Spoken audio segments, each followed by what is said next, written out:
Hey everyone, this is Big Ben, who does not want to be held right now, but I just want you to say hello. Yeah.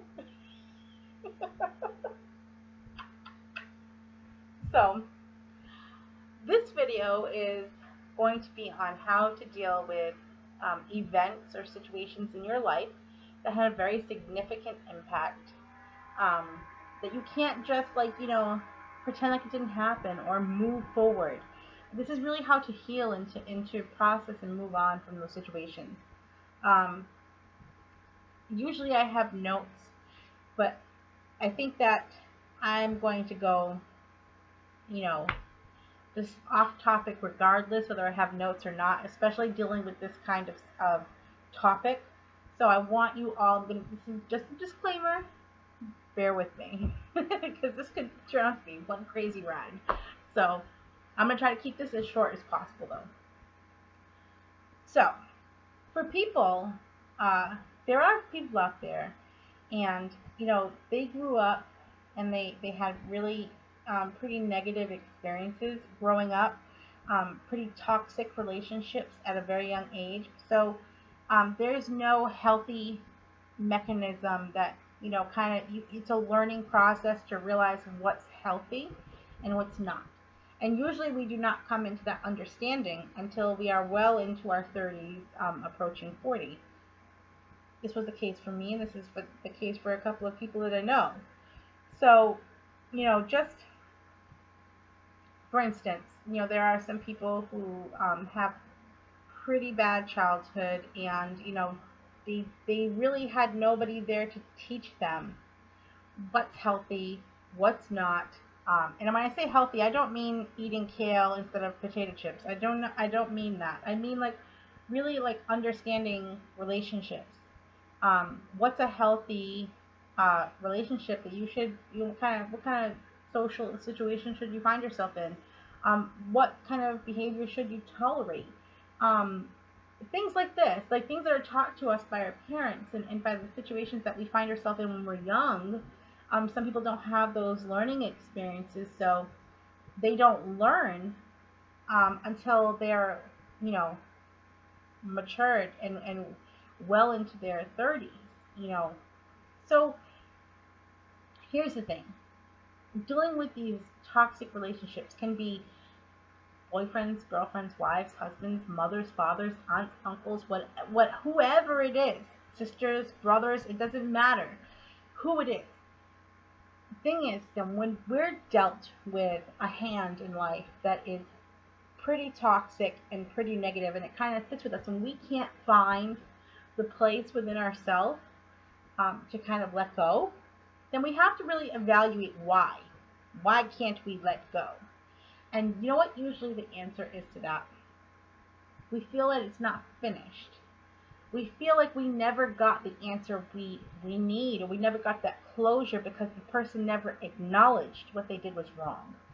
And this is the point that you have to accept the apology you never received. This is one of the hardest things you can ever do, because you're basically creating this conversation in your mind and saying, I'm accepting this apology I never received. And it's hard because sometimes it's all we need. Sometimes we need to hear it. We need to move on. We need to let them know how badly that they hurt us. But you know something?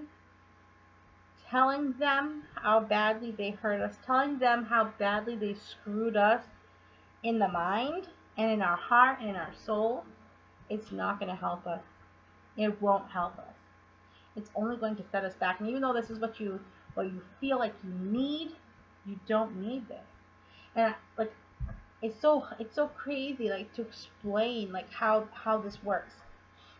So basically, if you wake up every day and you feel like you just can't rid yourself of this toxic relationship, this toxic energy, this negative situation that kind of just sits in the back of your mind, just taking up space, what we need to do, number one, wake up every day and set an intention for yourself.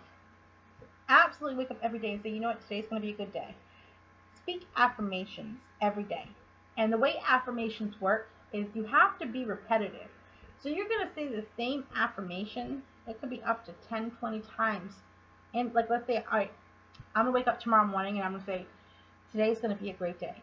Today is absolutely a fantastic day. Today is going perfectly for me. So these are affirmations. I'm going to look myself in the eye, in the mirror, and I'm going to say, today's a wonderful day. Today is a wonderful day. Today is a wonderful day. And I'm going to say it with enthusiasm. I'm going to say it as if I believe it. And you know something? When you do that every day for a month, your brain reprograms. It gets rid of that old program and it reprograms. And you know what? You're going to start manifesting wonderful days because this is what you're calling to you. So let's bring in some positivity to counteract that negative experience, that negative situation, that negative relationship. Relationships aren't always ex-boyfriends, ex-girlfriends, ex-wives, ex-husbands. These are mothers, fathers, siblings. So it's not as easy to walk away. You know what I'm saying? It's like you kind of have to deal with it. And you're forced to be put in situations that you know are going to be very emotionally demanding. And so you have to protect yourself as well. So affirmations, number one, is a huge way to make an impact and make a change in your life.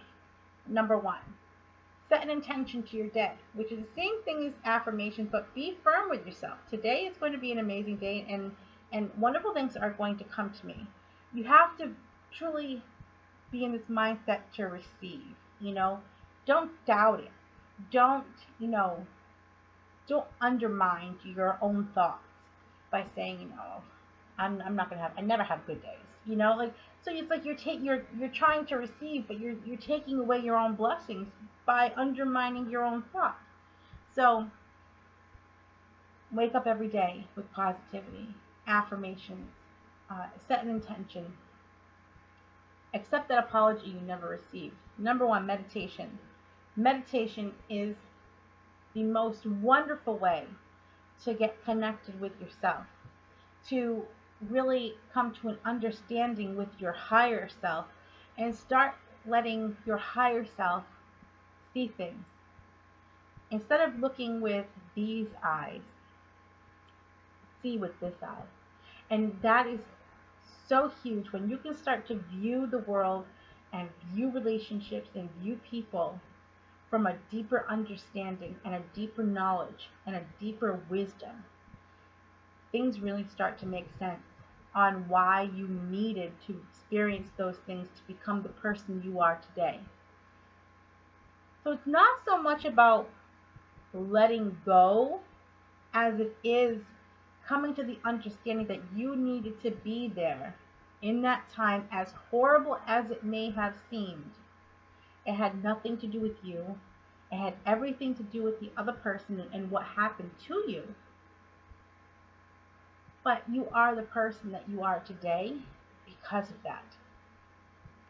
So, I'm just going to recap really quickly. Affirmations, intentions, meditation, accepting the apology that you never received, and really understanding, coming to a deeper understanding that you are who you are because of the things you had to go through.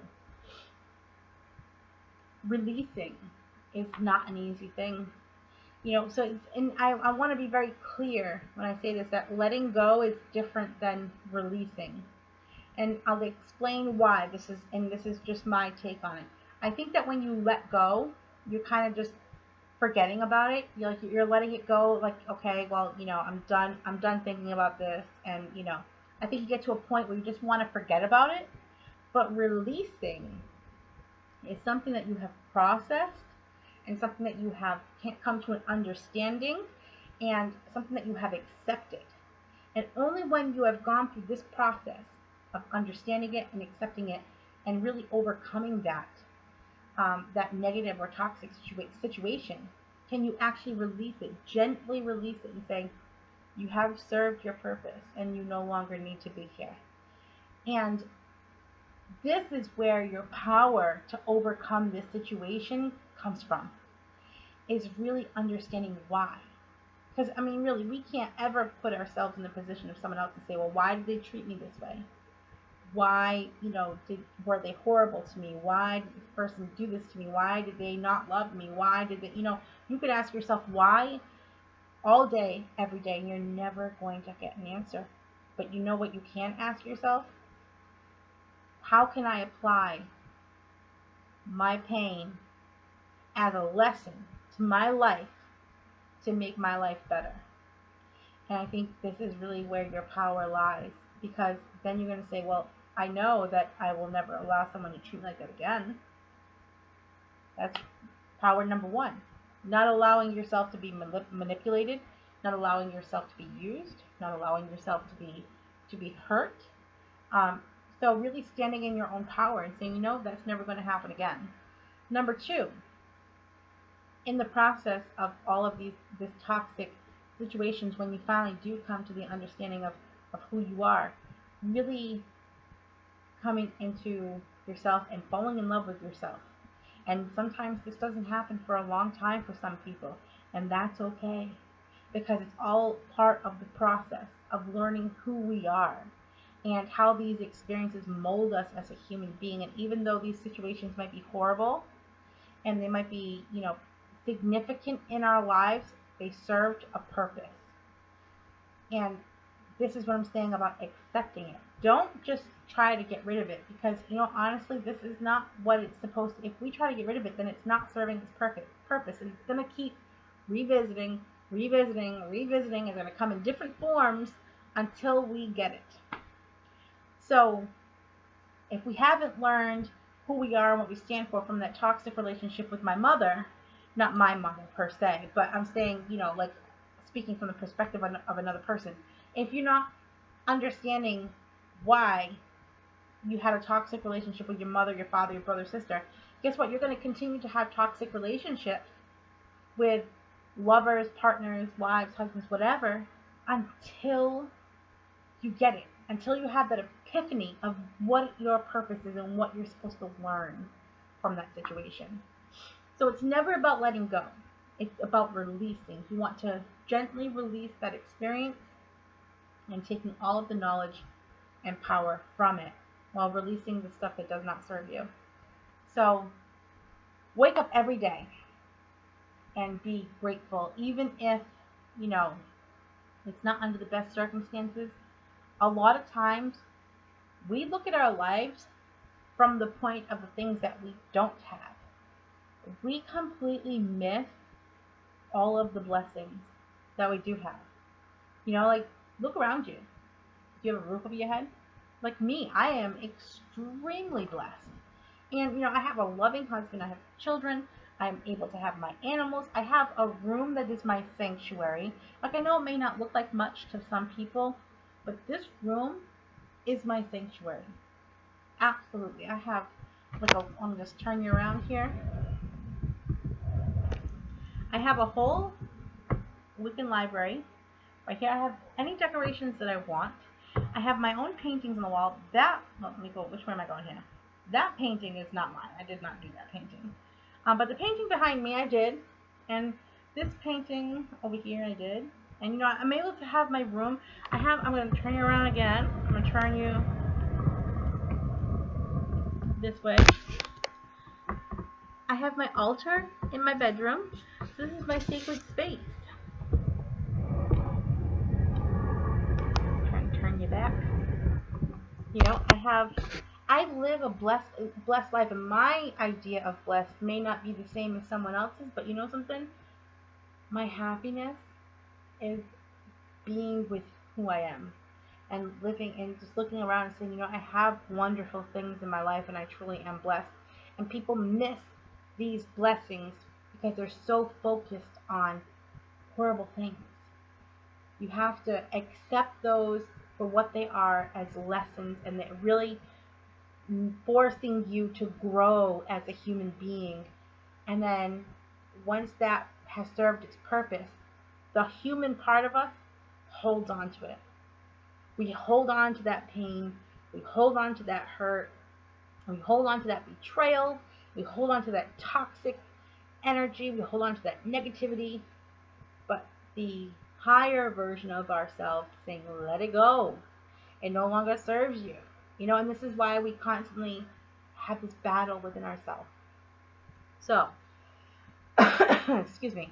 With that being said, it really is dealing with this toxic, negative, you know, significant situations in our life. You really have to sit and reflect on what they mean for you. What do they mean for you? What purpose did they serve? And meditate on those things. Absolutely. Even meditation is not easy for some people. Look at a candle flame for 5 minutes. As you're looking at that candle flame, really think about, how has these negative situations, these situations that I have found myself in time and time again, how have they served me? What positive aspects were brought into my life because of these negative situations? Really have a positive twist on it, because once you start to come into these realizations and really start to understand and get this deeper knowledge and insight on these situations, it's going to be so much easier to accept and release. So I do hope that this video was helpful, and if you have any questions, I do have a video. Oh my goodness, I do have a group on Facebook. It's called All Things Wicca and Witchcraft. Feel free to join, or you can comment on here, or you can message me, or however you want to. But I do hope that you enjoyed, and I will see you again next time. Bye.